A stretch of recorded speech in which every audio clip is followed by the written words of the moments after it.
I didn't lose my fiancé the night I confessed. I lost him the moment he realized I wasn't worth arguing with. 5 years later, my son keeps copying a smile he has never seen in person. It is his uncle's smile, and tonight, a sealed envelope shows up in my mailbox with foreign stamps and my fiancé's handwriting. My name is Avery Rivera, and strictly speaking, I should be happy. The late afternoon light is filtering through the sheer curtains of my apartment, casting long, lazy shadows across the hardwood floor. It is the kind of golden hour that photographers kill for, warm and forgiving, turning the dust motes dancing in the air into something that looks like magic instead of neglect. But I am not looking at the light. I am sitting at my scratched kitchen table, clutching a ceramic mug that went cold 2 hours ago, watching my son, Mason, stack colorful plastic blocks with a focus that borders on obsession. He is 5 years old. That number, 5, sits in the center of my chest like a lead weight. It has been 5 years since the world ended, or at least, since my world quietly imploded while the rest of the planet kept spinning. Mason picks up a red block, examines it with a critical eye, and places it delicately on top of a teetering structure.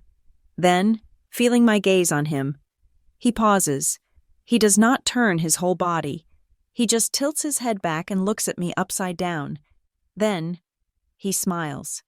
My stomach drops so hard, I feel the physical sensation of vertigo. It is not a child's innocent grin. It is a smirk, a crooked, charming, arrogant lift of the left corner of his mouth that says, he knows a secret you do not. I have never seen that expression on Mason's face before today. Yet I know it better than I know my own reflection. It is not his father's smile. It is his uncle's smile. It belongs to Jace, a man Mason has never met. A man whose name is spoken in this family with the same hushed, fearful reverence usually reserved for terminal illnesses.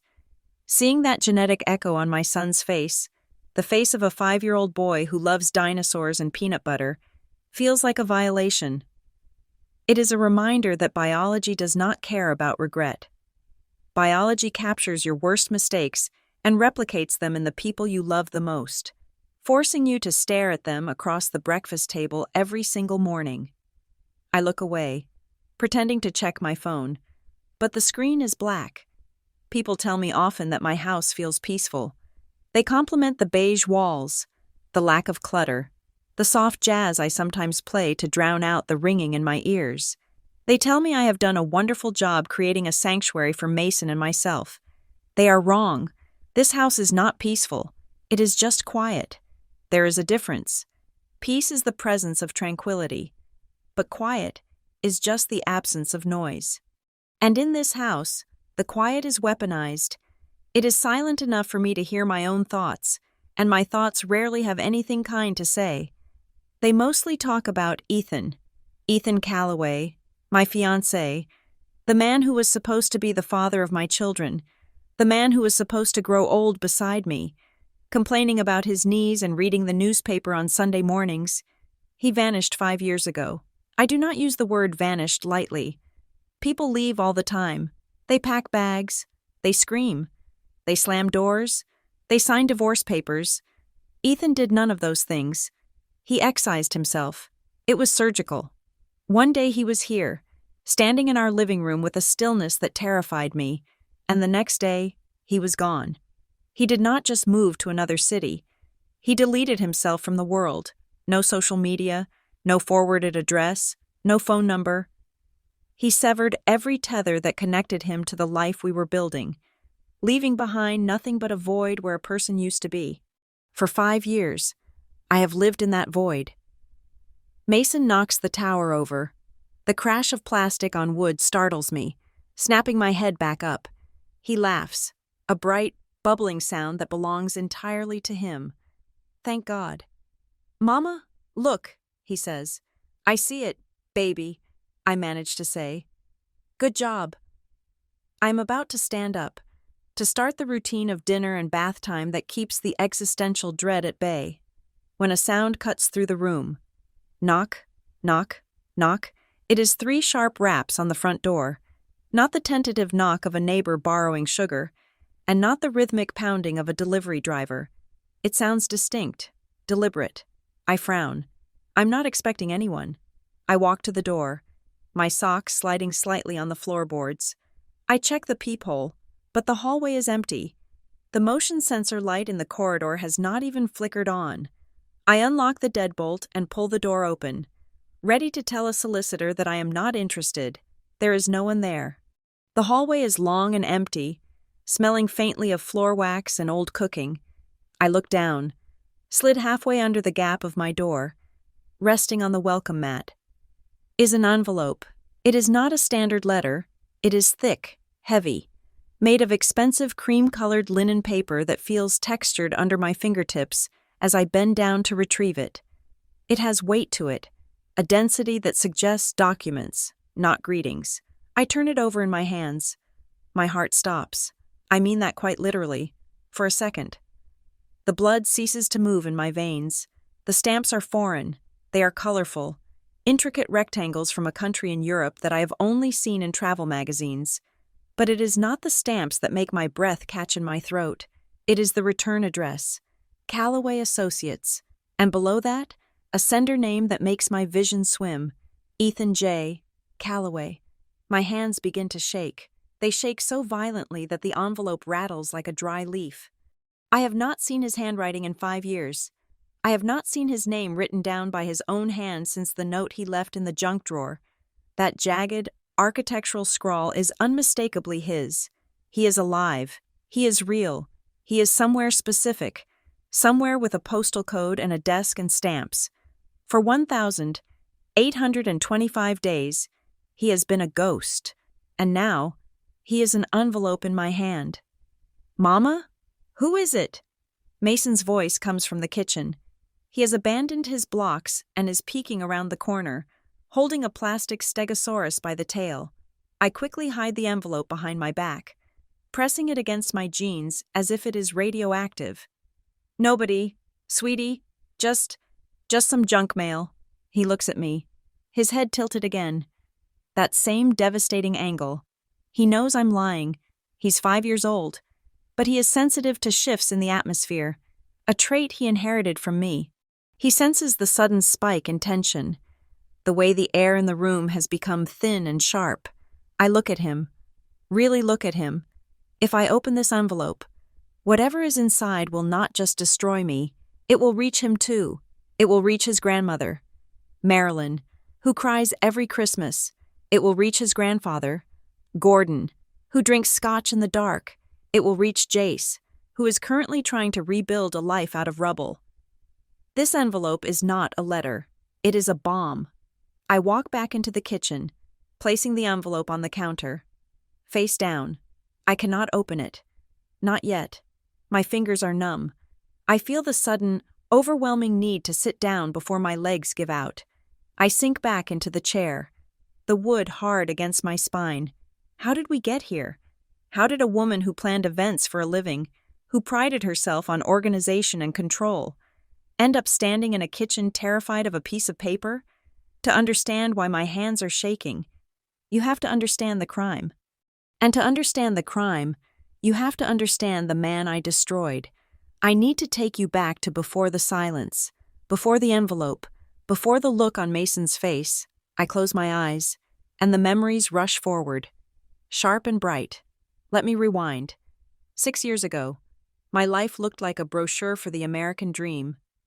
I was 26 years old, possessed a closet full of structured blazers, and on my left hand, I wore a diamond ring that caught the light in a way that made strangers stop and smile at me.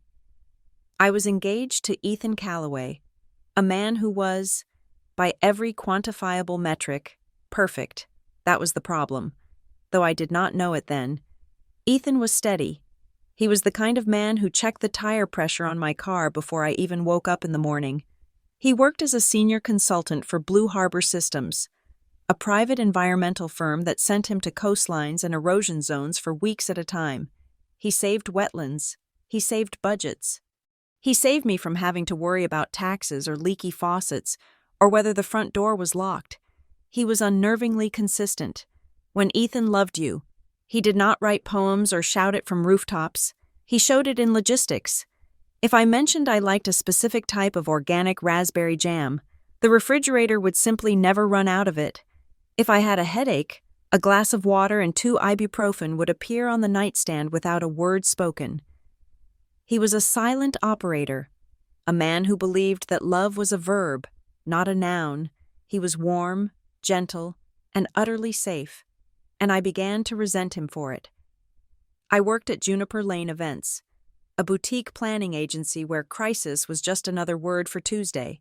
My days were a blur of screaming brides, vendors who canceled 48 hours before a gala, and the crushing pressure to manufacture perfection for other people. I lived on adrenaline and caffeine.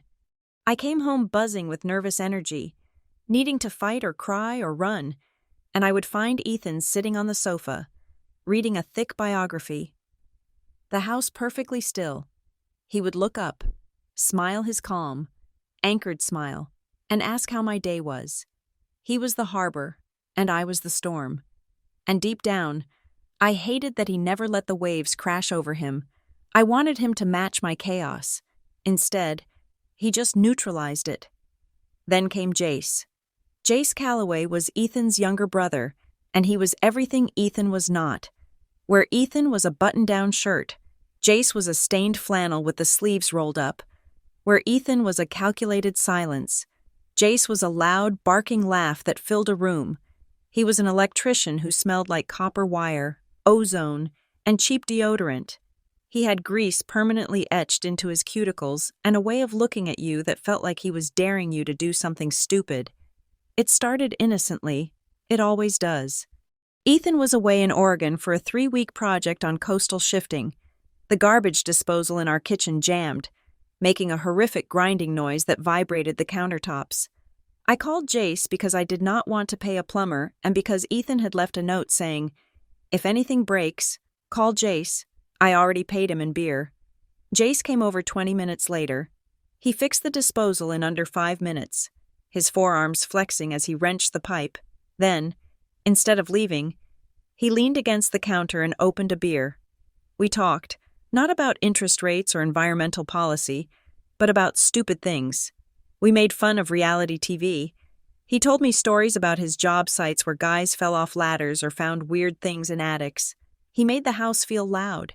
He made it feel alive. He started dropping by more often, just to check in, he said, just to see if I needed anything while the golden boy was saving the planet. I told myself I enjoyed the company. I told myself it was nice to have family around, but that was a lie I polished until it shined. The truth was embarrassing and simple. I confused spark with safety. I looked at Ethan's stability and called it boredom. I looked at Jace's recklessness and called it passion. I felt seen by Jace in a way Ethan's calm gaze never managed. Jace looked at me like I was trouble. And God help me, I wanted to be trouble. I was tired of being the responsible fiancé. The shift happened on a humid Tuesday in late August. I had spent 12 hours managing a charity auction that had gone catastrophically wrong. The caterer had arrived 2 hours late. The sound system had died during the keynote speech, and a donor's wife had publicly berated me until I was shaking. I held it together until I got into my car. I drove home in a fugue state, my mascara running, my chest heaving with that ugly, gasping kind of crying you cannot stop. I pulled into the driveway, but I could not go inside. The house was dark. Ethan was in Seattle. If I went inside, I would just be alone with the silence. So I sat in my car, gripping the steering wheel, sobbing into the darkness. Headlights swept across my rearview mirror. A truck pulled up behind me. It was Jace. He had come to drop off a set of spare keys Ethan had asked him to return. He saw me sitting there, saw my shoulders shaking, and he was at my window in 3 seconds. He opened the car door and crouched down, the asphalt scraping his knees. He did not ask me to analyze the situation. He did not offer me a glass of water. He reached in, unbuckled my seatbelt, and pulled me out of the car into a hug that felt like a collision. He smelled like rain and tobacco. "Who do I have to kill?" he asked against my hair. His voice was a low growl.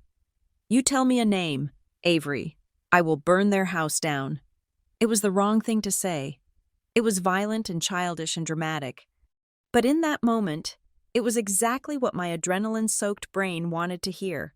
I did not want Ethan's logic. I wanted Jace's fire. I pulled back to look at him, my face a wreck of tears and snot. He did not flinch. He reached up and wiped a smudge of mascara from my cheek with his thumb. His hand was rough, calloused, scratching my skin slightly. "You are too good for this," he said, his voice dropping an octave. "You are running yourself into the ground trying to be perfect for everyone, for that job, for Ethan." My breath hitched. "Ethan is good to me." "Ethan treats you like a porcelain doll," Jace said, and the venom in his voice was startling. "He puts you on a shelf and dusts you off. He does not know what to do with a woman who bleeds." He was rewriting history, twisting Ethan's kindness into neglect. But I let him do it. I wanted to believe it. I wanted to be the victim so I could justify what I was about to do. I leaned in. It was a matter of inches. I crossed the line between sister-in-law and traitor without a single thought for the future. I kissed him, and he kissed me back with a desperation that told me he had been thinking about this for a long time. We did not go inside the house. We stayed in the driveway, hidden by the shadows of the oak trees, fumbling and frantic like teenagers. It was not romantic. It was messy and aggressive, and fueled by a cocktail of resentment and lust. When I finally went inside that night, Jace's truck reversing out of the driveway, I did not feel the crushing weight of guilt yet. I felt high. I felt like I had finally broken the glass case I'd been living in. I told myself it was a one-time thing, a mistake born of stress and proximity. I told myself I would shower, sleep, and wake up as Avery the fiancé again. I was wrong. I had not just crossed a line, I had erased it entirely. And as I washed Jace's scent off my skin in the shower that Ethan had retiled for me 3 months ago, I was not thinking about how to stop. I was wondering when Jace would come back. The affair did not feel like a romance. It felt like an addiction. For 3 months. I lived inside a tunnel of adrenaline and nausea, bouncing between the high of being wanted and the crushing low of knowing exactly what I was. I became an expert at the digital sleight of hand. I learned to delete text messages before I even fully read them, memorizing the time and place Jace wanted to meet, and then scrubbing the evidence from my phone. I changed Jace's contact name to Spam Risk, so that if my phone lit up on the coffee table, I would not have to explain why my future brother-in-law was texting me at 11 at night. I told myself I could stop whenever I wanted. I told myself it was just a phase, a way to burn off the stress of the wedding planning and the job and the pressure of being perfect. But I was lying. Every time I swore it was the last time. I would find myself unlocking the back door for him 2 days later. The shame was heavy. A physical weight that sat on my chest. But the dopamine hit when Jace touched me was the only thing that made the weight disappear. If only for an hour. Ethan would call me from his hotel rooms in San Francisco or Portland. His face would appear on my screen, pixelated and tired, rubbing his eyes after a 14-hour day of analyzing soil samples. "Hey, sweetheart," he would say, his voice thick with that steady, unwavering affection that used to make me feel safe and now made me feel like I was choking. "How was your day? Did you decide on the florist?" It was good. I would lie, my voice pitching up into a register of cheerfulness that sounded fake to my own ears. "I think we are going with the hydrangeas." "How are the wetlands?" I would sit there, wrapped in a blanket that Ethan had bought me, in the apartment Ethan paid for, and talk to him about flowers, while the ghost of his brother's cologne was still clinging to my skin. I became 2 people. There was Fiancé Avery, who discussed seating charts and wrote thank you notes for engagement gifts. And then there was late-night Avery, a creature of impulse who craved the destruction Jace brought into the house. Jace, for his part, was getting reckless, in the beginning. He had been careful, parking his truck 2 streets over and coming in through the back gate. But as the weeks bled into months, He started getting comfortable. He would park right in the driveway. He would leave a half-drunk can of soda on the counter. He started showing up unannounced on nights when he knew Ethan was still away, banging on the door with a grin that said he knew I would let him in. "You worry too much," he told me one night when I hissed at him to keep his voice down. He was leaning against the refrigerator, eating leftovers Ethan had meal prepped before he left. It is real. Avery, that is why you are scared, because it makes everything else look fake. I hated him for saying it, mostly because I was terrified he was right. But I also hated how casual he was about the devastation we were building. To Jace, this was a great love story where he stole the girl and proved he was better than his perfect older brother. To me, it was a slow-motion car crash. Then the calendar turned against me. Ethan came back from a long trip in mid-October. He was home for 5 days before flying out again. We slept in the same bed, but I made excuses to avoid intimacy. A headache, stress, a stomach bug. I could not bear to have him touch me while I was harboring this secret. He was patient, of course. He made me tea and rubbed my back and told me to rest. His kindness felt like a knife. 2 weeks later, my period did not come. I am a clockwork person. 28 days, every single time. When I was 3 days late, I told myself it was stress. When I was 5 days late, I bought a test from a pharmacy 3 towns over. Wearing sunglasses and a hat like a celebrity trying to avoid paparazzi, I took the test in the guest bathroom, the one Ethan rarely used. I set the timer on my phone for 3 minutes.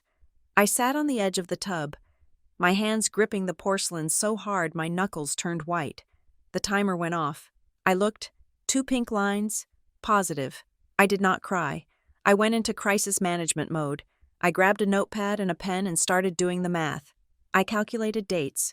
I counted backward. I checked the dates of Ethan's trip. I checked the dates of Jace's visits. I did the math again. I did it a 3rd time, praying that I had forgotten how to count, praying that biology had a loophole. There was no loophole. Ethan had been in Oregon during the conception window. Jace had been in my bed. The baby was 100% Jace's. I sat on the cold tile floor for an hour, staring at the wall. The duality of my life had just collapsed. There was no more Fiancé Avery and late-night Avery. There was just Avery the traitor. And she was pregnant. I called Jace. I met him in a parking lot behind a diner, a cliché location for a sordid conversation, when I told him. The color drained out of his face so fast, I thought he was going to faint. "Are you sure?" he asked, his voice cracking. "I took 3 tests. Jace, I am sure." He ran a hand through his hair, pacing back and forth on the asphalt. Okay, we can fix this. We will tell him. We will be together. I love you. Avery, we will make it work." He was saying the right words, the words a hero says in a movie, but his eyes betrayed him. He looked terrified. He looked like a child who had been playing with matches and just realized he had burned down the whole house. He was not thinking about being a father. He was thinking about what Gordon, his father, was going to do to him. He was thinking about Ethan. "I can't just run away with you, Jace," I said, my voice dead and flat. "This isn't a game." "I know that," he snapped, fear making him defensive. "But it is done, Avery. It is a Callaway baby. We are family regardless." That word, family, made me want to vomit. I drove home alone. I knew what I had to do. I could not let Jace tell Ethan. Jace would bumble it, or he would make it sound like a victory, or he would lie to protect himself. And I could not wait for Ethan to find out on his own. The thought of him seeing my stomach grow, thinking it was his child, planning a nursery, naming it, that was a cruelty I could not inflict even on my worst enemy, let alone the man who had done nothing but love me. I had to tell him. And I had to do it before the chaos took the wheel. I waited for Ethan to return from his trip. He came back on a Monday night, tired but smiling, carrying a bag of my favorite coffee beans from Seattle. I let him sleep. I let him have one last night of peace where he thought his life was intact. I chose Tuesday. Tuesday is a nothing day. It is not the start of the week. It is not the weekend. It is the most ordinary, forgettable day on the calendar. I convinced myself that if I did it on a Tuesday, the banality of the day would somehow soften the blow. If I cooked a normal dinner, if the apartment was clean, if the lighting was soft, maybe the words would not land with the force of a grenade. I was delusional. I made roast chicken. I set the table. I poured water, not wine, because I could not drink. I waited for the sound of his key in the lock. When he walked in, he looked happy to see me. He dropped his bag and came over to kiss me on the forehead. "Smells great," he said. "You look nice. Is there a special occasion?" "No," I said, and my voice shook. "Just dinner. Go wash up." I watched him walk down the hallway to the bathroom. I listened to the sound of the water running. I looked at the roast chicken and realized I would never eat this meal. I looked at the engagement ring on my finger, sparkling under the kitchen lights. I took it off and placed it on the table, next to the salt shaker. Tuesday was not going to save me. Nothing was going to save me. The trapdoor I had built was finally opening, and I was the only one standing on it. But I had to drag him down with me, and that was the sin I knew I would never be able to scrub clean.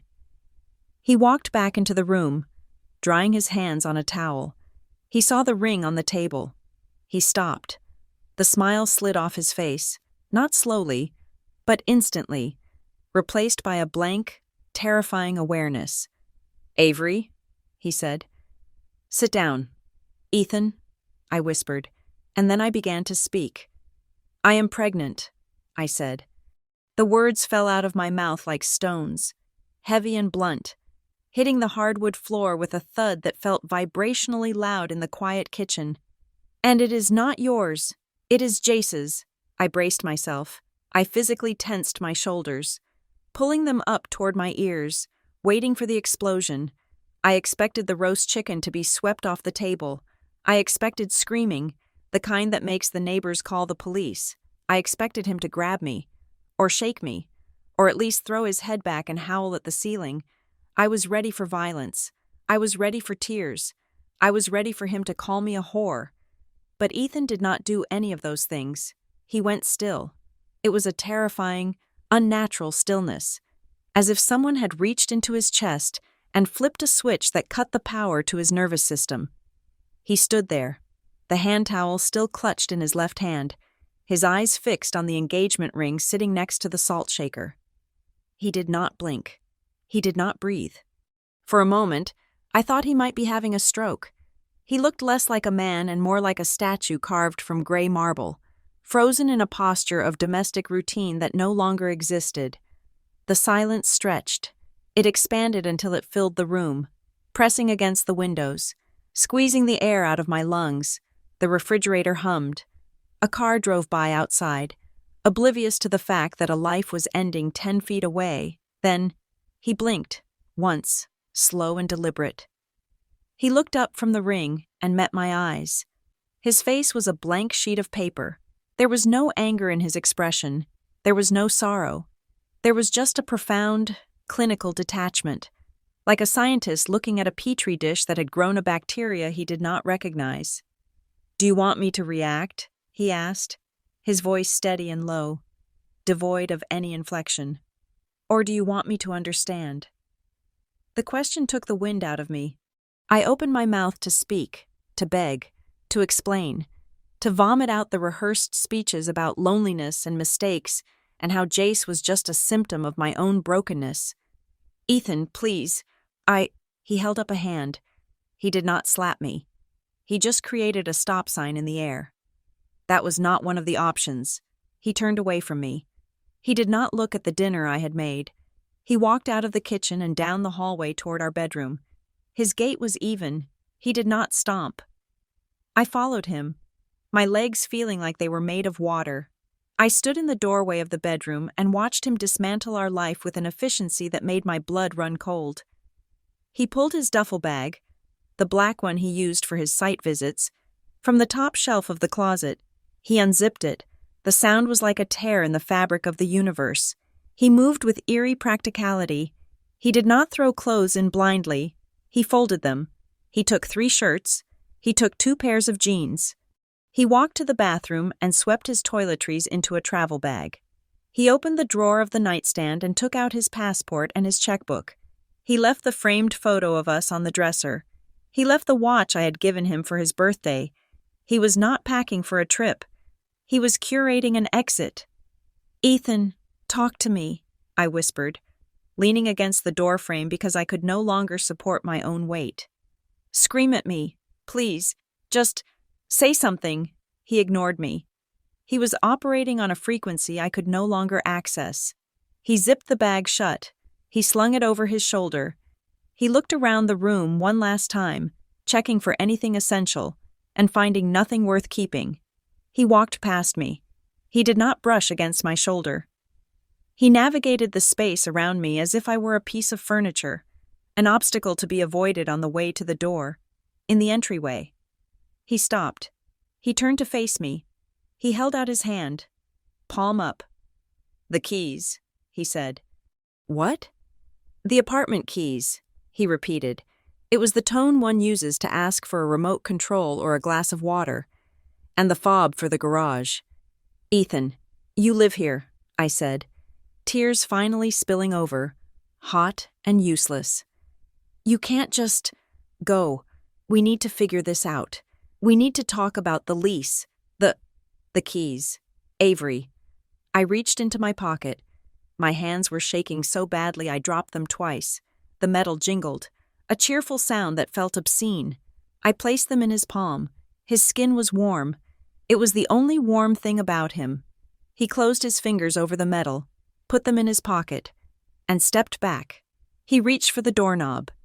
"Where are you going?" I choked out. "Ethan, where are you going?" He did not answer. He opened the door. The hallway light spilled in, harsh and fluorescent. He stepped out. He did not look back. He did not pause to remember the way the light hit the floorboards or the smell of the perfume I was wearing. He just closed the door. Click. It was the softest sound in the world, and it was the loudest sound I had ever heard. I stood there for an hour. I waited for him to come back. I waited for him to realize he had forgotten his charger, or that he was angry, or that he couldn't leave me pregnant with his brother's baby. But the door stayed closed. When the shock began to wear off, the panic set in. I grabbed my phone. I called him. It rang 4 times, then went to voicemail. I called again. Voicemail. I called a 3rd time. I called until the phone grew hot against my ear. I called until the battery icon turned red. I sat on the floor of the entryway, dialing his number over and over again, like a prayer. Then I started texting. "I am so sorry. Please come back. We can fix this. I love you." The messages were blue. Delivered, delivered, delivered. I watched the screen, waiting for the 3 little dots that meant he was typing. They never appeared. Around 2 a.m, I sent another one. "Please talk to me." The message bubble turned green. Sent his text message. He had blocked me, or he had turned off his phone, or he had thrown it into the river. I opened Instagram. I searched for his handle. User not found. I checked Facebook. His profile, which had been active that morning with a photo of a coffee shop in Seattle, was gone. It was as if he had never existed. I called our mutual friends, people we had known for years, people who were invited to the wedding.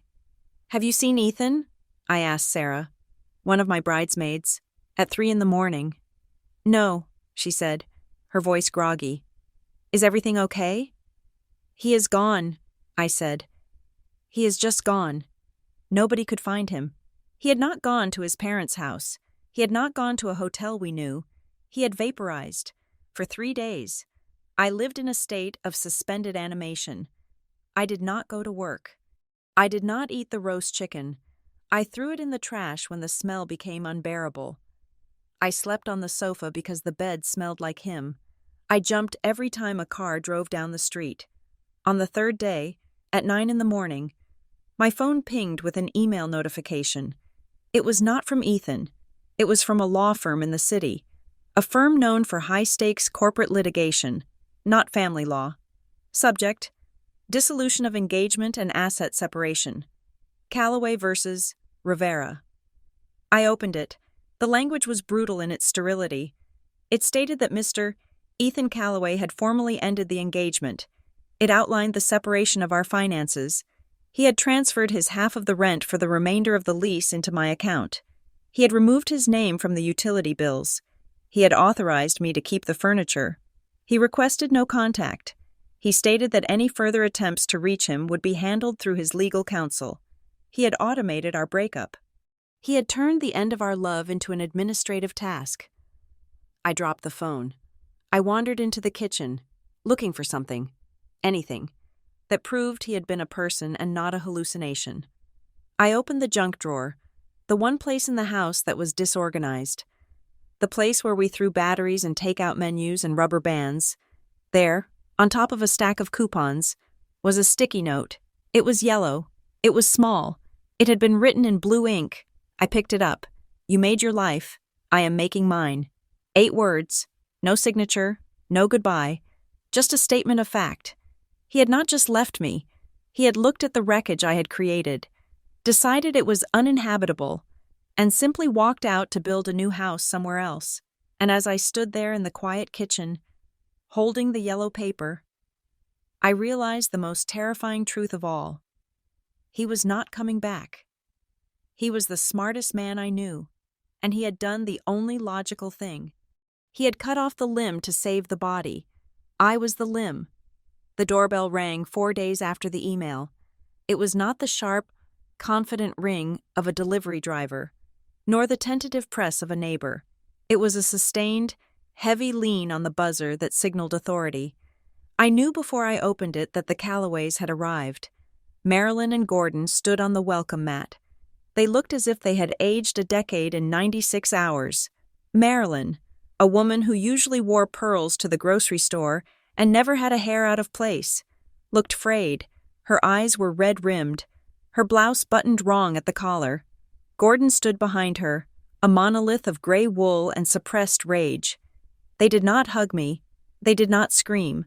They simply walked into the apartment their son had paid for and sat on the sofa their son had chosen, looking at me like I was a stranger who had broken into their lives. The interrogation was not loud. That was what made it unbearable. If they had screamed, I could have screamed back. I could have cried. I could have played the victim. But Gordon Calloway was an actuary by trade, a man who dealt in risk assessment and damage control. He did not want drama. He wanted data. "He is not answering his phone," Gordon said. It was not a question. He sat with his hands folded on his knees, his posture rigid. "He has liquidated his local assets. He has resigned from Blue Harbor with immediate effect. Do you understand the magnitude of what you have done? Avery, you have not just ended a relationship, you have caused a complete structural collapse of his life." "I know," I whispered. I was sitting in the armchair across from them, my hands shielding my stomach, though nothing was showing yet. "You do not know," Gordon corrected me, his voice cold and clinical, diagnosing the situation like a terminal illness. "You acted on a biological impulse without a single thought for the collateral damage. You traded a lifetime of stability for a moment of chaos. That is not a mistake. Avery, that is a character flaw." I flinched. His words were precise. Surgical cuts that bled internally. He was right. That was the worst part. He was absolutely right. Marilyn had been silent, staring at the floor, clutching her handbag as if it contained the last of her dignity. But when Gordon stopped speaking, she looked up. Her eyes washed over me, filled with a mixture of horror and grief, but they landed on my midsection. "Is it true?" she asked, her voice trembling. "About the baby?" "Yes," I said. "It is Jace's." I waited for her to recoil. I waited for her to tell me to get out, to never speak to them again. Instead, she did something that broke me more than Gordon's anger ever could. She reached across the coffee table and placed her hand on mine. Her skin was cold, papery, and trembling. "We have lost one son," she said, tears finally spilling over. "I will not lose a grandchild. That baby is still a Calloway." I let her touch me. I let her claim the disaster I had made because I was terrified. I was 27 years old, pregnant, alone, and drowning in shame. I accepted their support not because I deserved it, but because shame loves company, and I was too weak to walk into the dark by myself. That afternoon set the template for the next 6 months. The Callaways did not forgive me, but they absorbed me. I became a project to be managed, a vessel carrying the only legacy they had left within reach. Jace tried to step up. I will give him that. But his version of responsibility was suffocating. He moved out of the shared house he lived in with 3 other electricians and rented a studio apartment 2 blocks away from me. He started showing up every day, smelling of drywall dust and desperation, trying to play the role of the doting partner. He fixed things that were not broken. He brought me groceries but forgot the one thing I actually asked for. He tried to touch my stomach with a reverence that felt unearned. He was trying to be Ethan, but he lacked the quiet competence that made Ethan who he was. Jace was loud even when he was trying to be soft. He was chaotic even when he was trying to be steady.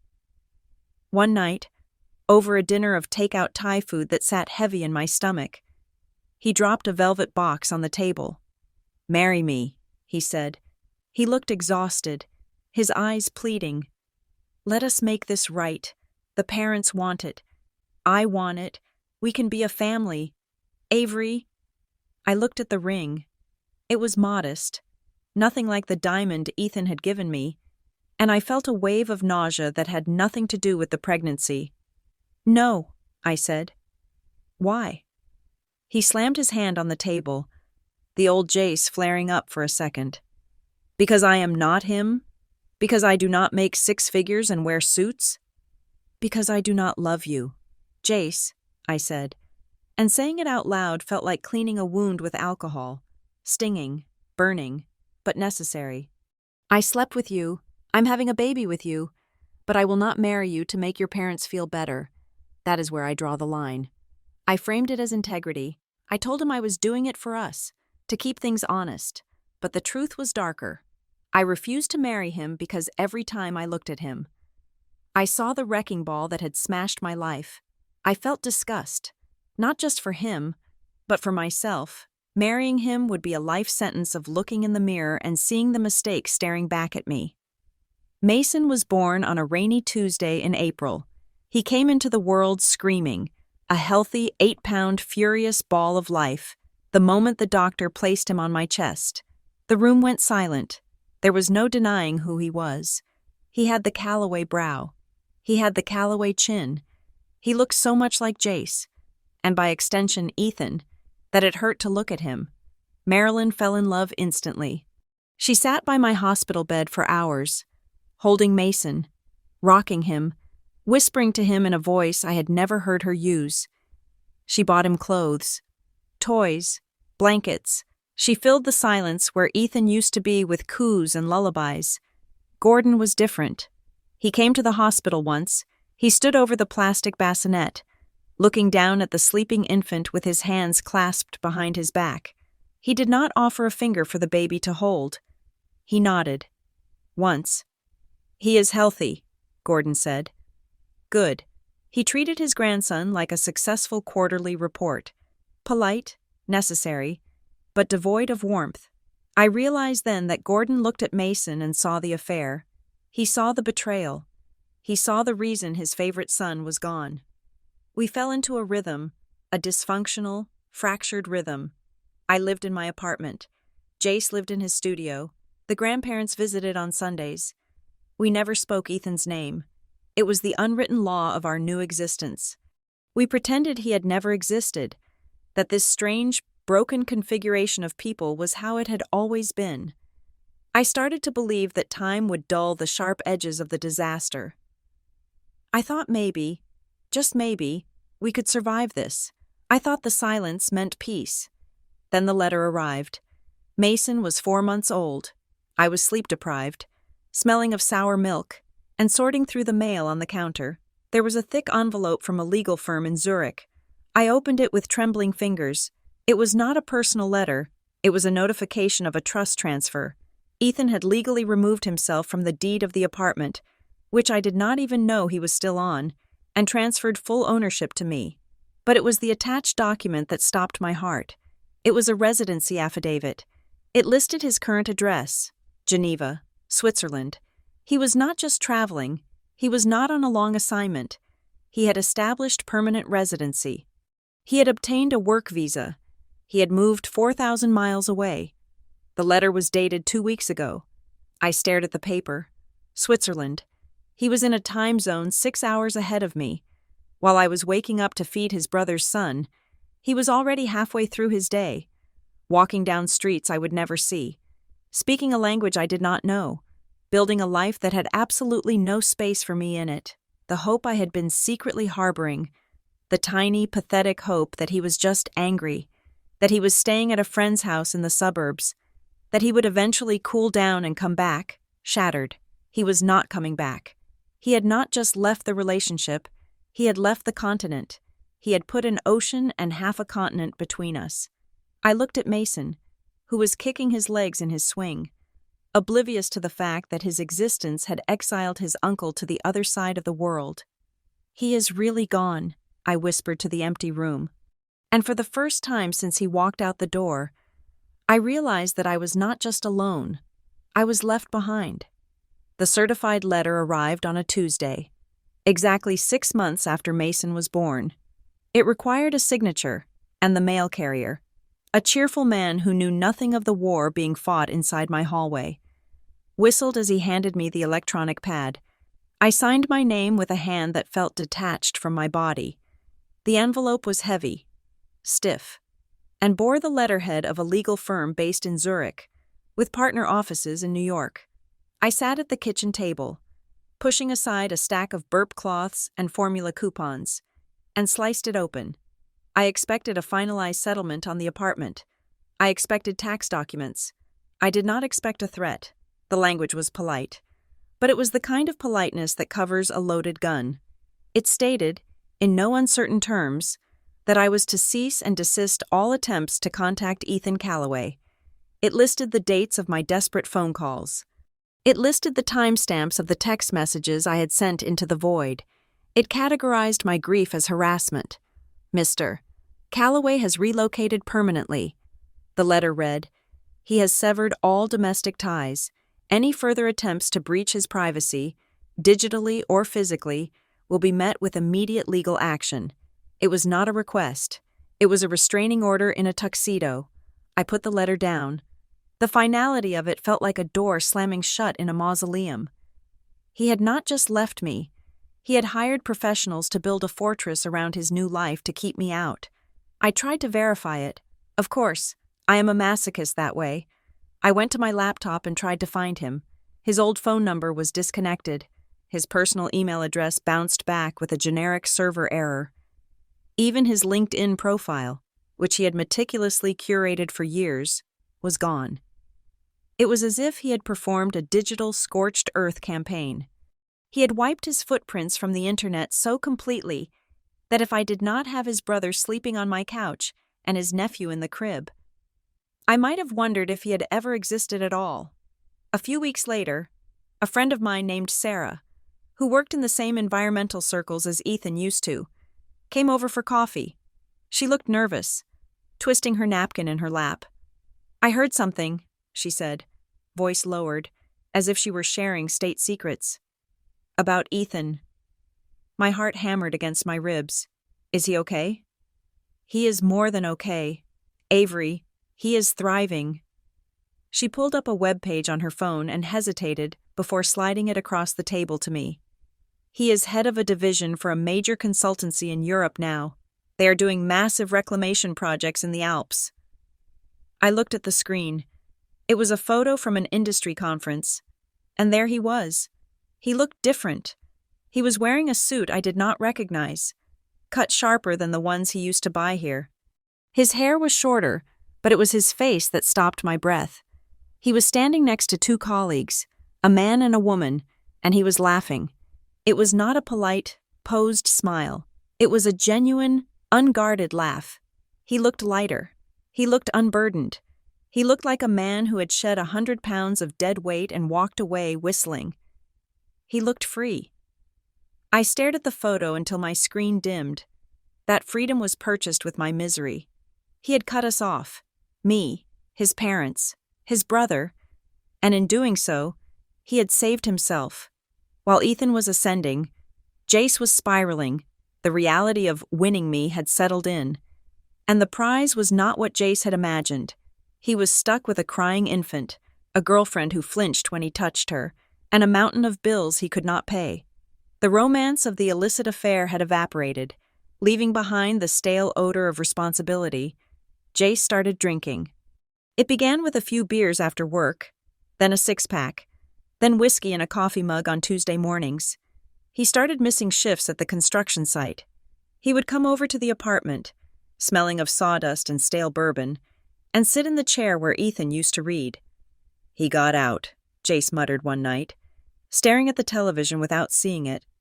"Perfect Saint Ethan. He just walked away and left us to rot." "He didn't leave us to rot."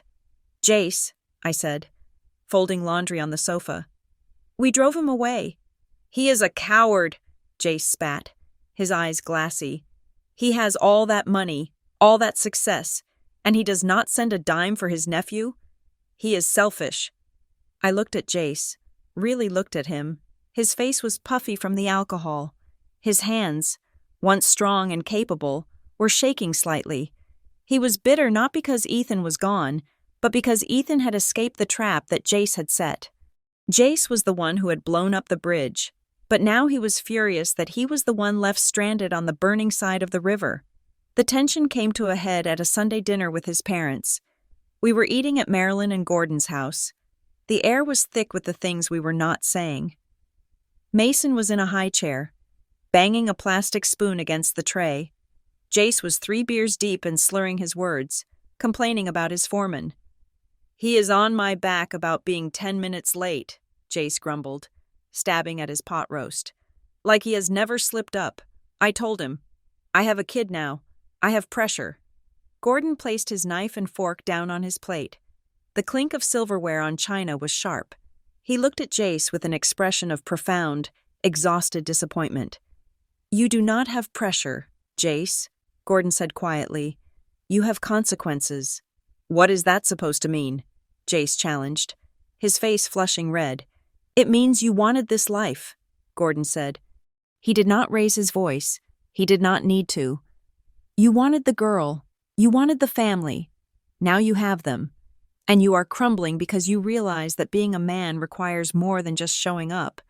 "Gordon, stop," Marilyn whispered, clutching her napkin. "No," Gordon said. He turned his gaze to me, then back to Jace. "I look at that empty chair where your brother used to sit, and I look at you, Jace, and I realize something." He took a sip of water, his hand perfectly steady. "We raised 2 sons," Gordon said, "and we protected the wrong one." The silence that followed was absolute. It was a vacuum that sucked the oxygen out of the room. Jace turned pale, then purple. He stood up, knocking his chair over, and stormed out of the house. Marilyn put her face in her hands and began to weep. I sat there, frozen. Gordon picked up his fork and resumed eating his roast beef. He did not look at me. He did not look at his wife. He just chewed, swallowed, and stared at the wall. I realized then that the Calloway family was not healing. We were necrotic. The wound Ethan left was not closing. It was rotting from the inside out. We were just learning to live around the bruise, pretending it didn't hurt every time we moved. As Mason grew, he became the only innocent thing in a world built on guilt. By the time he was 3, he was observant, too observant. He noticed the photos at his grandmother's house, the ones of 2 boys, not one. He noticed the way Gordon would sometimes call him Ethan by mistake and then go silent for an hour. One evening, while I was giving him a bath, Mason looked up at me with wet eyelashes. "Mama," he asked, "who is the other daddy?" I froze, the washcloth dripping in my hand. "What do you mean? Baby?" "Grandma has pictures," he said innocently. "There is Daddy Jace, and then there is the other one, the one who looks like me." Where is he? The question hit me in the chest like a stone. I looked at my son, this beautiful, blameless boy who had his uncle's eyes and his uncle's smile, and I realized that the silence we had purchased was only temporary. The truth was not dead. It was just waiting for Mason to be old enough to understand it. "He is gone, baby," I whispered, rinsing the soap from his hair. "He is very far away." "Is he coming back?" Mason asked. "No," I said, and the word tasted like ash. "No, he is never coming back." But as I wrapped him in a towel, I looked at the dark window, and I wondered if that was true, because even if Ethan never stepped foot in this country again, he was here. He was in the silence at the dinner table. He was in the emptiness of his parents' eyes, and he was right there, staring back at me from the face of the son I had with his brother. 5 years is a long time to hold your breath. By the time Mason turned 5, the sharp, jagged edges of our family tragedy had been ground down into a dull, aching routine. Jace and I were not a couple, nor were we friends. We were two hostages bound together by a shared mistake, navigating the logistics of co-parenting with the forced politeness of coworkers who secretly despise each other. We had separate checking accounts, separate calendars, and separate lives that only intersected when it came to Mason's pediatrician appointments or preschool drop-offs. It was functional, but it was brittle. We were walking on a frozen lake that had never quite thickened enough to feel safe. Then, the ice broke. It happened on a Thursday afternoon. My phone rang while I was in the middle of a client consultation. It was a number I did not recognize, but the area code was local. When I answered, the voice on the other end was shouting over the sound of heavy machinery. It was Jace's foreman. There had been an accident. A pallet of industrial piping had shifted on a crane. Jace had not been quick enough. He had been pinned. The next 12 hours were a blur of fluorescent lights, the smell of antiseptic, and the terrifying jargon of trauma surgeons. Jace had survived, but barely. His pelvis was shattered. He had severe internal bleeding. One of his kidneys had been pulverized. He was in a medically induced coma, hooked up to machines that breathed for him and pumped his blood for him. When he finally woke up 3 days later, he was a shell of the man he had been. The loud electric energy was gone, replaced by a gray pain-medicated fog. But the real horror was not medical, it was administrative. The bills started arriving before the stitches were even out. The numbers were staggering. Because Jace had been working as an independent contractor to make extra cash under the table. His workman's compensation was non-existent. His private insurance, the cheapest plan he could find, had a cap that we hit within the first 48 hours. I sat at Marilyn and Gordon's dining room table a week later. The surface was covered in paperwork, explanation of benefits forms, hospital invoices, rehabilitation estimates. Gordon was staring at a spreadsheet on his laptop, his face pale. "The surgery alone is $150,000, Gordon said, his voice devoid of its usual clinical detachment. He sounded frightened. "The reconstructive therapy is estimated at another $80,000.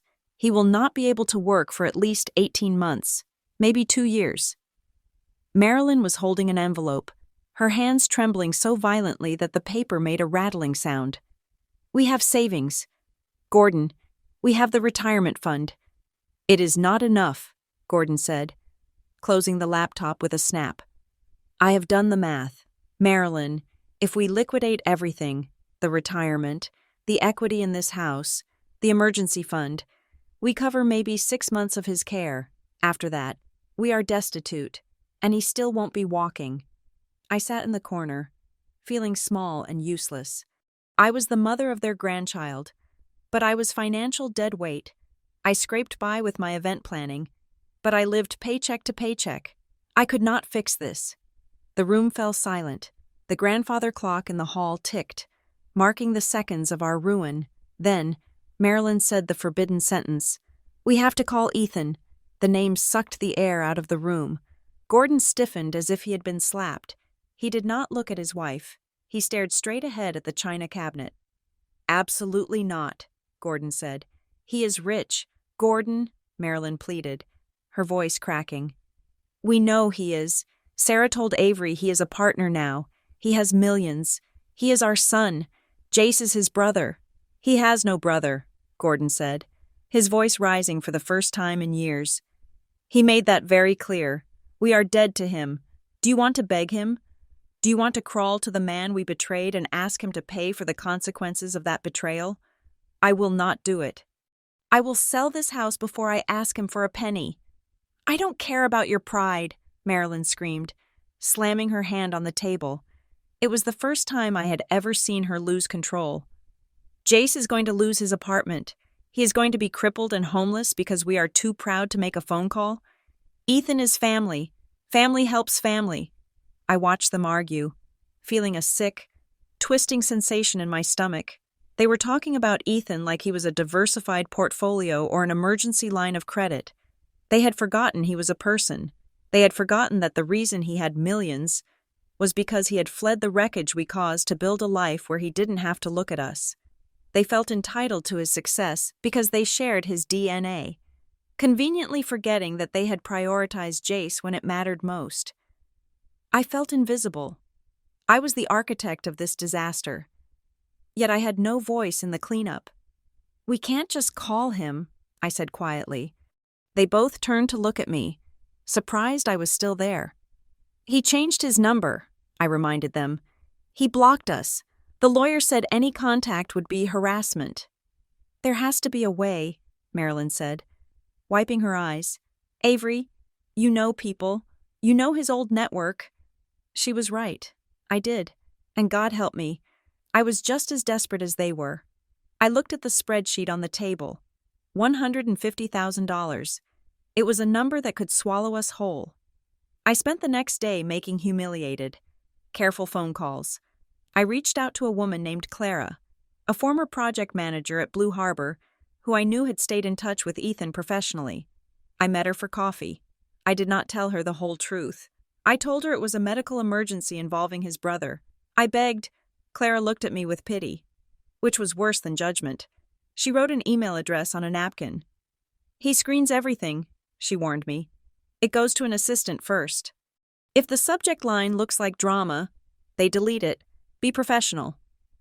I brought the napkin back to Marilyn. I could not send the email. My name in his inbox would be an automatic deletion.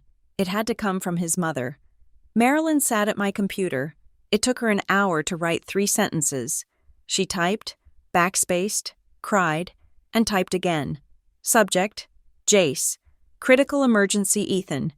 Jace has been crushed in an accident. He will not work again for years. We have no money left to cover the surgeries. Please, we have nowhere else to turn. Mom. She hit send. Then, the wait began. 1 day passed. Then 2. The silence was agonizing. Every time my phone buzzed, Marilyn jumped. Gordon pretended he didn't care, but I saw him checking his email on his phone every 10 minutes. We were suspended in purgatory, waiting for a verdict from a judge we had not seen in 5 years. I started to believe he wouldn't answer. Why would he? We were the ghosts of his past trying to haunt his future. If I were him, I would have deleted it. I would have blocked the sender and gone back to my view of the Alps and my clean, honest life. On the morning of the 3rd day, a notification popped up on Marilyn's screen. It was not from a lawyer. It was from the address Clara had given me. I leaned over Marilyn's shoulder, my heart hammering against my ribs so hard it hurt. The message was short. It was colder than the liquid nitrogen they use to freeze warts. I will not communicate via email regarding financial matters. I will grant 1 video conference, 15 minutes, tonight at 8 o'clock Eastern Standard Time. Have the medical documentation ready to display. If Avery is present, I will terminate the call immediately. Marilyn let out a sob of relief. He is going to talk to us. I read the last sentence again. If Avery is present, I will terminate the call immediately. It stung, sharp and deep, but it was fair. I was the virus he had quarantined. You have to go, Gordon said to me. He did not say it unkindly, but he was firm. You cannot be here. Avery, you saw what he wrote. I know, I said. I grabbed my purse. I will take Mason to the park. I will stay away. I walked to the door, feeling a bizarre mixture of relief and jealousy. They were going to see him. They were going to hear his voice. They were going to see the face of the man who used to hold me when I had nightmares. The man whose life I had dismantled brick by brick. Tell him, I started, then stopped. Tell him what? That I was sorry? That I missed him? That I had ruined my own life just as thoroughly as I had tried to ruin his? None of it mattered. Just get the money, I said, and I walked out, leaving them to face the judgment day I had created. I told them I would leave. I lied. I walked out the front door, waited for the heavy oak to click shut, and then I stood on the porch for 10 seconds, breathing in the humid evening air. I could not do it. I could not drive away and leave the fate of my son, because Jace's financial ruin was Mason's ruin, too, in the hands of two people who were currently drowning in panic. I turned around, unlocked the door with the key I still kept on my ring, and crept back into the hallway. I stood in the shadows, just beyond the scope of the webcam. Pressing my back against the floral wallpaper, I needed to see him. I needed to know if the ghost that haunted my house was still the man I had loved. At 8 o'clock sharp, the laptop chimed. It was a cheerful digital trill that sounded ridiculous against the suffocating tension in the room. The screen flickered, and then he was there. The first thing that struck me was the light. It was night here, dark and oppressive. But in Geneva, it was early morning. Sunlight was pouring into the room behind him, bright and clean, illuminating a space that looked like it belonged in an architectural digest. There were high ceilings, minimalist furniture, and a large window revealing a glimpse of slate-gray rooftops and distant mountains. And then there was Ethan. He looked older, but not in the way Jace looked older. Jace looked worn down by guilt and gravity. Ethan looked like he had been sharpened. His jawline was tighter, his shoulders broader in a crisp white dress shirt that was unbuttoned at the collar. He was drinking espresso from a small, handleless cup. He looked settled. He looked solid. He did not smile. He did not frown. He looked at his parents with the polite, detached interest of a banker meeting with high-risk clients. "Hello, Mother, Gordon," he said. His voice was deeper than I remembered, stripped of the soft, domestic cadence he used to use when asking what we should order for dinner. "Ethan," Marilyn breathed. She reached out and touched the screen, her fingers trembling against the pixels of his face. "Oh, God, you look healthy." "I have 15 minutes, Ethan said, checking a watch on his wrist. "Let us skip the pleasantries. I received your email. You said there was a critical emergency involving Jace. I am listening." Marilyn sobbed. It was a wet, jagged sound. She began to speak, stumbling over her words, explaining the accident, the crushed pelvis, the internal bleeding, the surgeries, the insurance cap. She laid it all out. The $150,000, the rehabilitation costs, the fact that they were facing bankruptcy. "He is your brother, Ethan," she wept, her voice breaking on the word son. "He is lying in a hospital bed, and he can't move. We are going to lose the house. We are going to lose everything. We need help. We need family." Ethan listened. He did not interrupt. He did not wince when she described the injuries. He took a sip of his coffee, set the cup down, and folded his hands on the desk in front of him. When Marilyn finally stopped, gasping for air, the silence that followed was deafening. "So," Ethan said, his tone conversational. "To summarize, Jace, who has been working under the table to avoid taxes, was injured due to workplace negligence on a site where he had no coverage. He has no savings. You have exhausted your liquidity. And now, you are looking for a bailout of approximately $250,000 to maintain a standard of living that none of you can afford." Gordon flinched. "That is a cold way to put it." "It is the accurate way to put it," Ethan countered. "I am an actuary of sorts now myself. Gordon, I deal in risk and liability. This is a liability." "He is your flesh and blood," Marilyn cried, Ethan's expression did not change, but his eyes hardened slightly. Is he? You speak about family with a lot of reverence for two people who spent the last 5 years pretending I was dead. We didn't, Gordon started. Stop, Ethan said. He didn't shout, but the command was absolute. Let us be honest. I checked the logs before this call. In the 5 years since I left, you called my old number 4 times. 4. All in the first month. After the lawyers sent the cease and desist, you stopped. You didn't try to find me through friends. You didn't hire a private investigator. You adapted. You had the son you wanted, the one who stayed, the one who gave you a grandson. You were perfectly content with my absence until the bill came due. I felt the truth of his words slam into me. He was right. We had adjusted to the silence because it was easier than facing the guilt. We were respecting your wishes, Gordon said stiffly. You were respecting your own comfort, Ethan corrected him. I didn't leave in anger. Gordon, anger implies that I was still engaged, that I still cared enough to fight you. I left in indifference. I looked at the situation, realized I was the only one losing, and I removed myself from the equation. That is not a tantrum. That is a business decision. I couldn't help it. I couldn't stand in the shadows and watch him dissect them like this. I stepped into the light. Ethan, please, I said. Gordon gasped. Marilyn turned around, horrified. Ethan's eyes flicked to me. He did not look surprised. He did not look angry. His gaze passed over me like I was a piece of background furniture, or a document he had already read and filed away. There was zero emotional recognition in his eyes. That look hurt more than if he had screamed at me. It erased me. I told you I would terminate the call if she was here, Ethan said to his parents, his hand hovering over the mouse. Wait, I said, my voice shaking. Don't punish them because of me. I am not asking for myself. I am asking for Jace. He is in pain. Ethan, real pain. He ruined everything. I know that. I ruined everything. But he doesn't deserve to lose his life over it. Ethan looked at me then, really looked at me. For a second, I saw a flash of the old Ethan, the man who used to leave notes in my lunchbox.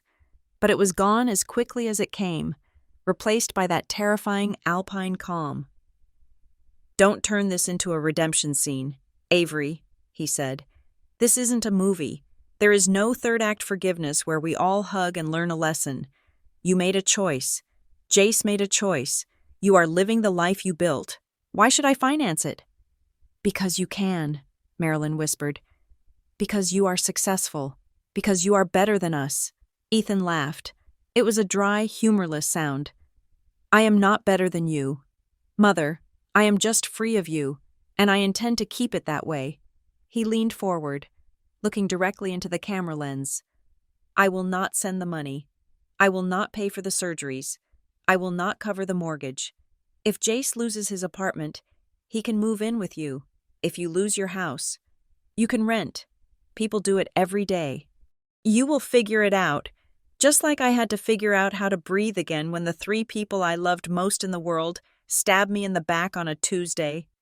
Ethan, don't, Marilyn begged. I have a meeting in 10 minutes, Ethan said, checking his watch again. My fiancé is waiting for me. We are looking at venues this weekend. The word hung in the air. Fiancé. He was getting married. He had found someone else, someone who didn't know us, someone who didn't know the pathetic, sordid history of the Callaways. He was building a new family on the ashes of the old one. You're getting married? I whispered. He ignored me. He looked at his parents one last time. Do not contact me again. If you do, I will seek a restraining order, and I have the resources to bury you in legal fees for the next decade. Goodbye, Mother. Goodbye. Gordon. He moved his cursor to the red button. Then he paused. He looked at me, and for the first time, there was something in his eyes that looked like pity. Or maybe it was victory. And Avery? He said. Yes? I stepped closer to the screen, desperate for a crumb, a chaotic hope rising in my throat.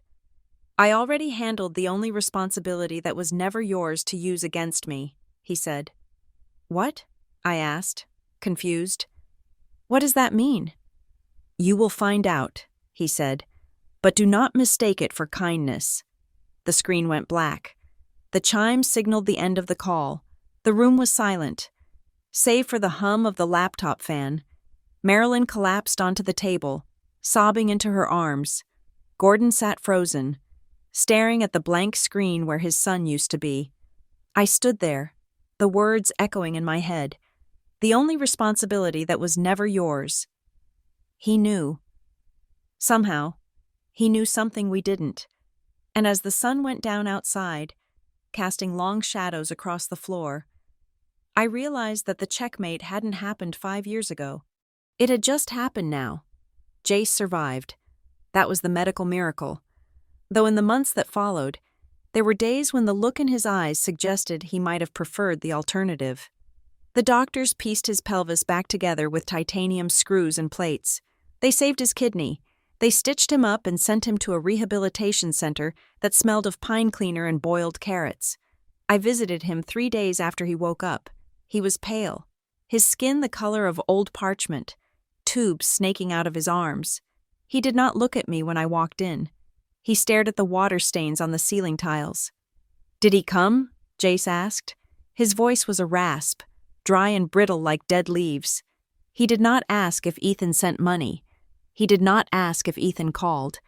He asked if he came, because despite everything, despite the betrayal, the theft, the years of silence, Jace still believed, deep in his childish heart, that his big brother would show up to fix it. That was the dynamic they had lived by for 30 years. Jace broke things. Ethan glued them back together. I stood at the foot of his bed, gripping the plastic railing. I could not lie to him, not anymore. "No," I said softly. He did not come. Jace closed his eyes. He did not cry. He did not rage against the unfairness of the universe.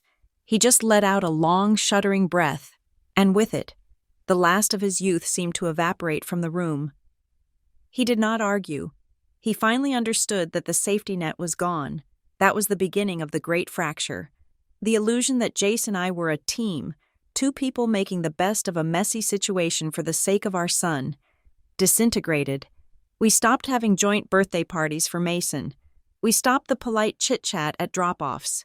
We became two separate households, bonded only by a court order and a 5-year-old boy. Jace moved back in with his parents because he could not climb the stairs to his apartment and could not afford the rent. I stayed in the apartment Ethan had given me, surrounded by the ghosts of a life I had incinerated. Mason, however, was not content to live in the silence we had constructed. 5-year-olds are natural detectives. They sense secrets like sharks, sense blood in the water. He started asking questions that landed like stones in my chest. "Why does Grandpa drink the brown juice in the morning?"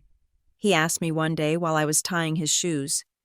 "Why doesn't Daddy Jace walk like other daddies?" And then, the one I dreaded most, I found him in the living room one rainy Saturday, holding a photograph he must have filched from Marilyn's purse during a visit. It was an old picture, taken a decade ago at a lake house. It showed Ethan and Jace standing side by side, shirtless, laughing, squinting into the sun. They looked so much alike, yet so different. Ethan solid and calm, Jace wiry and kinetic. "Who is this?" Mason asked, pointing a small finger at Ethan. "He has my face, Mama." I took the photo from him, my hands trembling. "That is your uncle. Baby, Uncle Ethan." "Is he dead?" Mason asked. "Is that why we don't talk to him?" "No," I said, and the truth felt like swallowing glass. "He is alive. He lives a very different life now." I realized then that I could not keep doing this. I could not keep navigating this minefield without a map. I started seeing a therapist, a sharp-eyed woman named Dr. Evans, who did not let me get away with my usual euphemisms. I went in looking for forgiveness, hoping she would tell me I was young and confused and that it wasn't my fault. She didn't. She made me stop saying, "We made a mistake," and start saying, "I chose to lie." It was brutal. It was necessary. I was not there to be absolved. I was there to stop lying to myself about who I was. The fallout continued to rain down on the Callaways. Marilyn came over on a Tuesday afternoon, 3 months after the video call. She looked hollowed out. She had sold her jewelry to pay for Jace's second surgery. She sat at my kitchen table and slid her phone across the surface. "He did it," she whispered. "He actually did it." On the screen was a screenshot from a social media account belonging to a woman I did not know. Her name was Elena. She was beautiful, elegant, with dark hair and eyes that looked intelligent and kind. The photo showed her and Ethan standing on a terrace overlooking Lake Geneva. She was wearing a simple, silk white dress. He was wearing a suit. They were holding hands. The caption read, "Just us, forever." Ethan had gotten married. There were no parents in the background, no brother, no old friends from back home. He had not just excluded us, he had replaced us. Marilyn stared at the image of her son on her phone screen, looking at him like a stranger she had once known in a previous life. "I wasn't even invited," she choked out. "I didn't even know her name until I found this." Gordon took it differently. He did not cry. He fermented. He began to drink with a terrifying dedication. He lost his clinical detachment and replaced it with a bitter, seething resentment. He stopped talking about consequences and started talking about loyalty, which was ironic coming from a man who had protected the son who slept with his brother's fiancé. He became mean. He would snap at Mason for being too loud.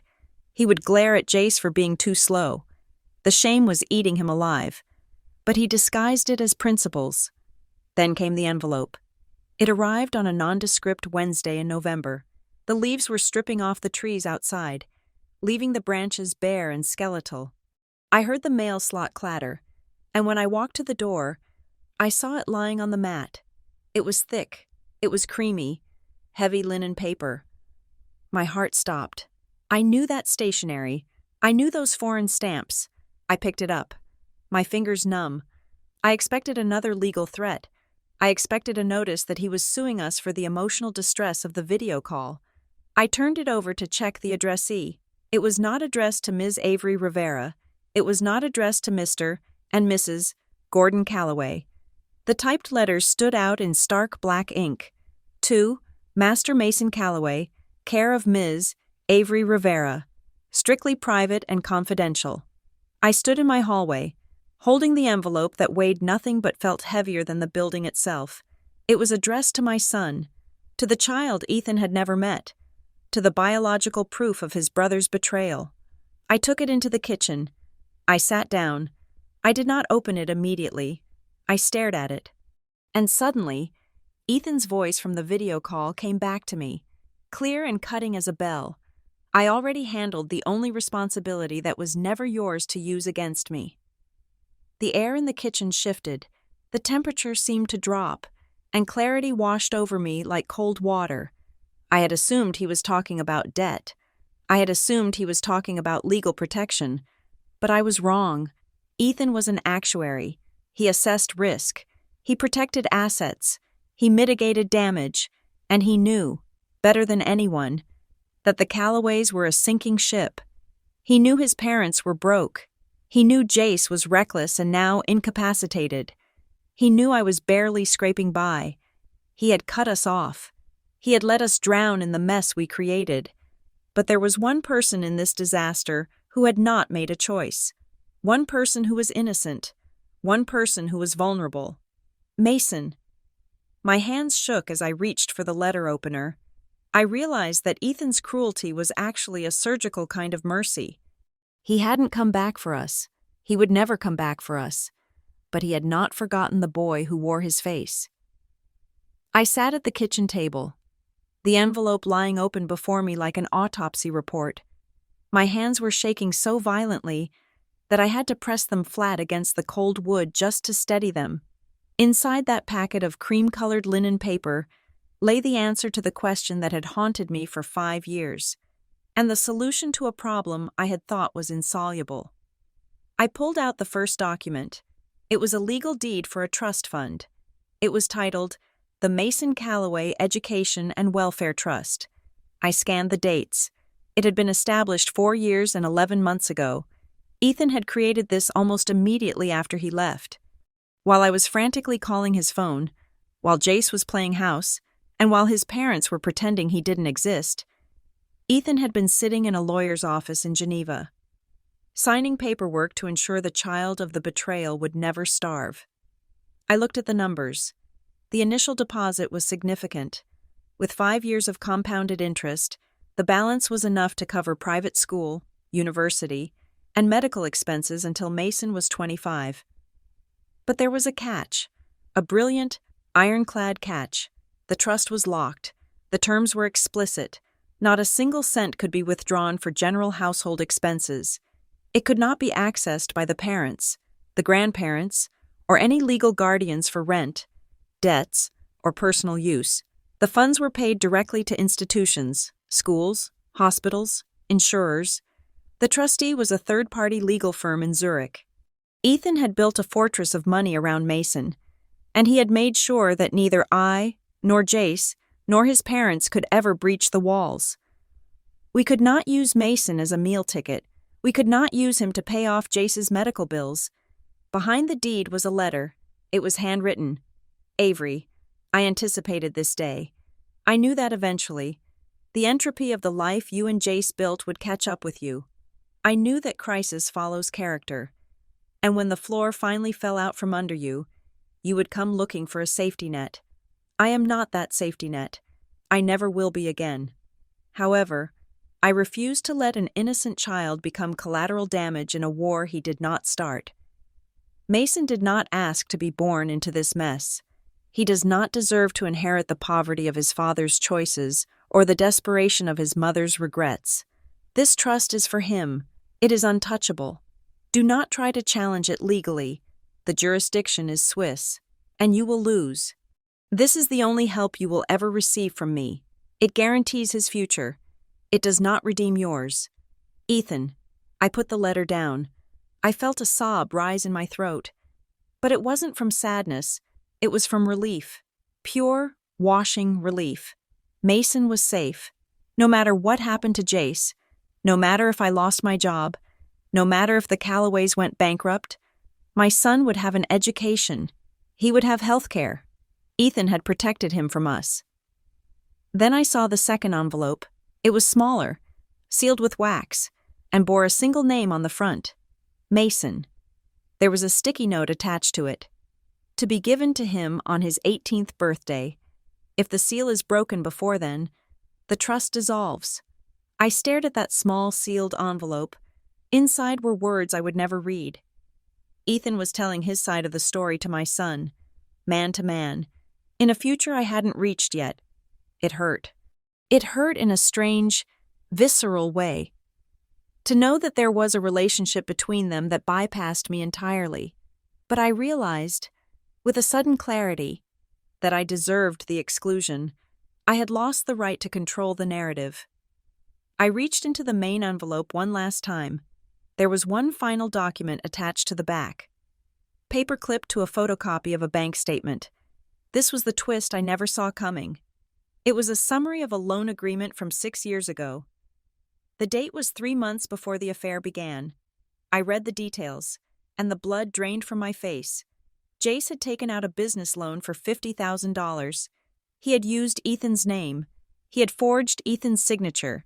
He had used Ethan's credit rating and his identity to secure cash for a business venture that I knew for a fact had been a gambling debt. There was a note from Ethan's lawyer attached to this one. Mr.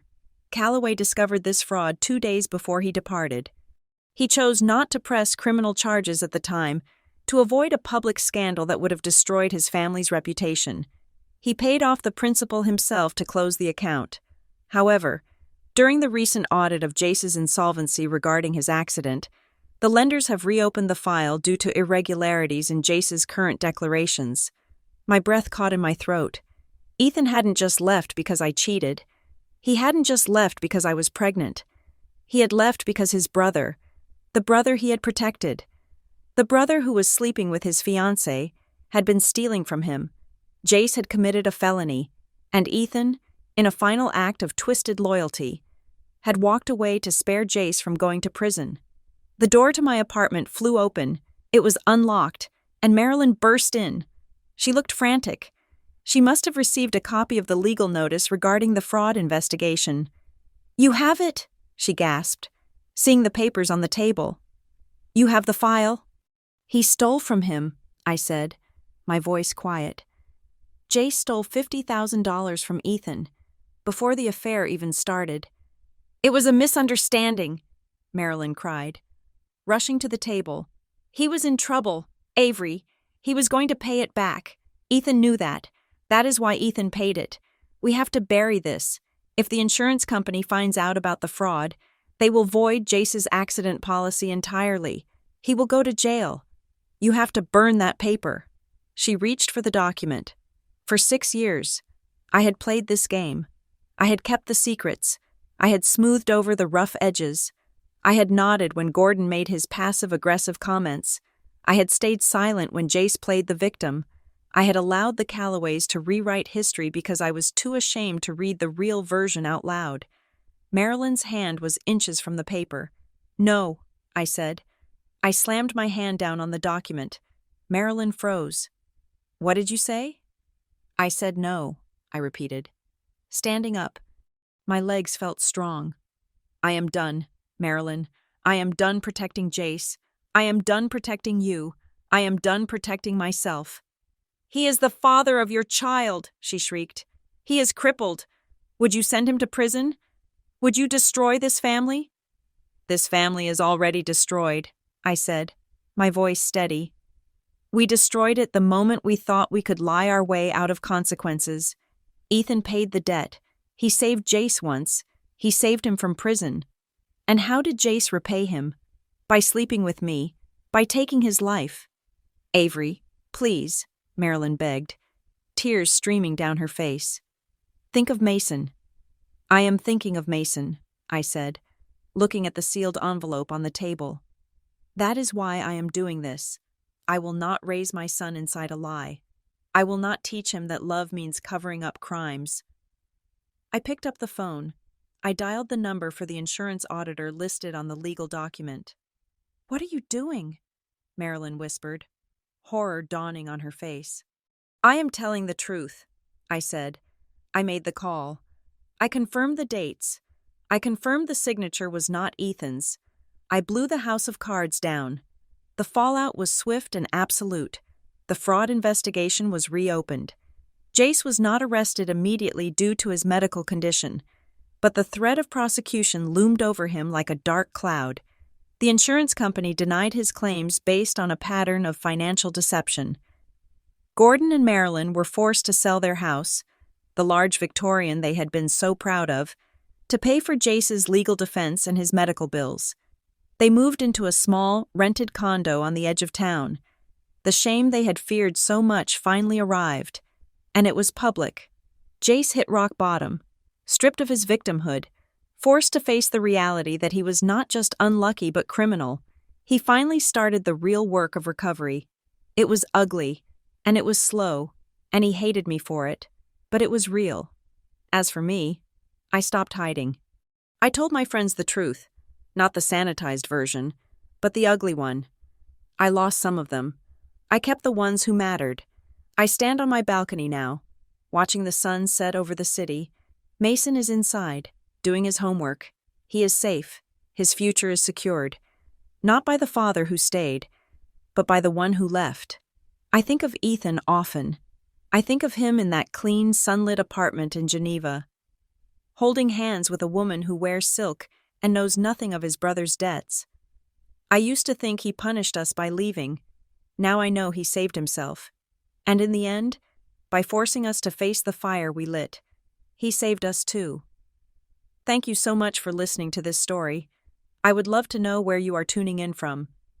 So please drop a comment below and let me know which part of the world you are in. And share your thoughts on whether Avery made the right choice in the end. If you enjoyed this story, please subscribe to the Morgan Revenge Stories channel, like this video, and hit that hype button to help this story reach even more people.